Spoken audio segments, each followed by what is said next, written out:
sinjalin dhe ndërhym me mësusët, me psikologët, me oficerët e sigurisë, pikërisht për të parandaluar dhe për t'i dhënë prioritet komunikimit që është mjeti më i shëndetshëm. Nuk duam të kemi fëmijë të survejuar. Këtë dua ta them me zërin plot. Por duam të kemi fëmijë të edukuar, edhe pikërisht përmes një vizioni që e koncepton shkollën përtej programit mësimor, po si një hapësirë gjithëpërfshirëse, ku ka dhe edukim, ka dhe argëtim, ka dhe kreativitet, sport edhe zeje, siç është programi pas shkolle.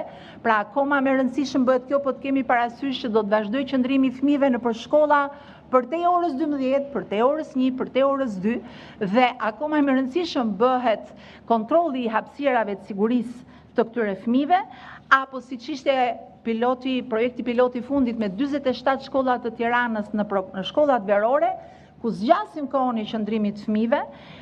Të gjitha këto janë masa të cilat ka nevojë për shumë kontroll dhe siguri.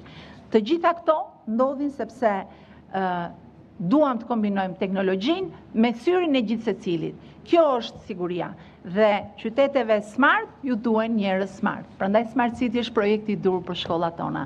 Tani më lejoni të jap fjalën ministrit të brendshëm kolegu tim, me cilin kemi punuar në gjithë këto muaj shumë fort dhe